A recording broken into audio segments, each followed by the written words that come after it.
letters today. So when we're finished, if we could all please do that and put it in our mailbox, that would be great. Please join me in welcoming Shayna.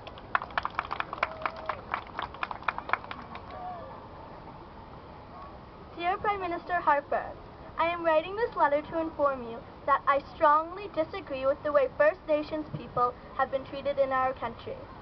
We, in Canada, supposedly have one of the highest standards of living in the world, yet there are people living within this country who get treated like nothing.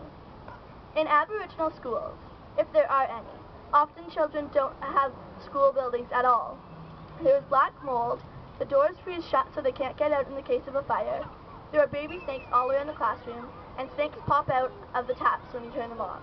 This is unacceptable. I am sitting here, writing this letter to you, at a desk, with a chair, textbooks, markers, and all the supplies I could possibly need. Unfortunately, the same cannot be said for every child in our country. First Nation children receive $2,000 to $8,000 less a year per child than any other school board. That is not right. As I am sure you are aware, 3 different members of Parliament have promised the nation of Attiwapiskat a new school because the ground theirs was made on was contaminated and the students were getting sick. Not one of them has followed through on their promise. It is not morally or ethically right that to this day, Attiwapiskat does not have a real school. I know you have children, so I would like you to imagine this scenario.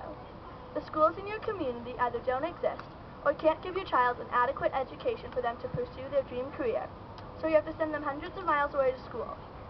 That is the position hundreds of First Nations families are being put in. I know we like to think that racism is a thing of the past, but it is a very here and now issue. I challenge you to change this. I challenge you to make sure nobody ever has to write another letter to you, asking, begging for First Nations equity. Regretfully, Shayna Tell.